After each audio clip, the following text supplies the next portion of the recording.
And now in the co-main event, David Onama versus Nate Landwehr. This is a pretty short notice replacement. David Onama stepping up for short notice again in the UFC. He's no stranger to short notice fights.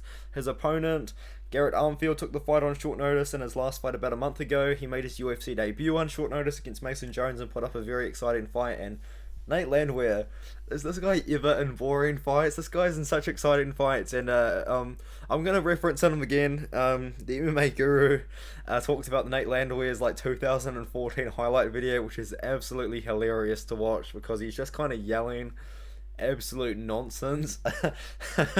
You know what I mean? Like he's just yelling Nate the train like all the time. And he went on a really good run in M1 challenge before he did get knocked out by Herbert Burns. And since then he just hasn't really picked up like a win streak in the UFC. But Nate the Train's a very exciting fighter. I picked Ludovic Klein to beat him, and he looks really good over Ludovic Klein, to be honest. And Ludovic Klein is now doing big things at 155, which is very interesting. But yeah, Nate Landwehr, he used to have dreads back in the day, which is quite hilarious.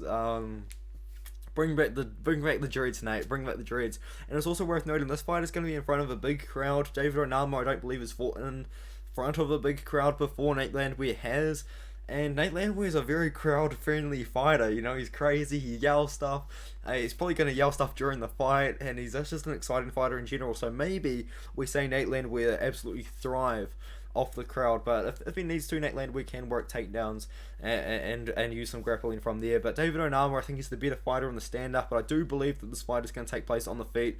Onama as well, taking a lot of short notice fights, I do respect that. Fighting often, he's fought 5 times in a year and a half now, which is pretty crazy. 3 times in 9 months for the UFC as well, which I do love to see. I love it when fighters fight often, and they're my favourite kind of fighters, you know, so I like David Onama here.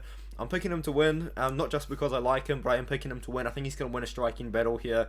And Nate Landwehr got knocked out by Herbert Burns. He got knocked out by Julian Erosa. David Onama cracked Gabriel Benitez, and then he submitted Garrett Armfield. But I think that David Onama on the feet is going to potentially find a KO over Nate Landwehr.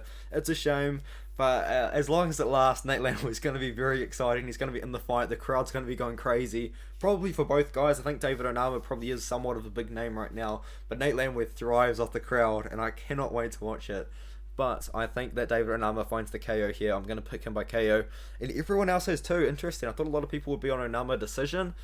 But Onama by KO is a very popular pick. And I'm going to agree. I'm going to be picking David Onama to win by KO over Nate the Train.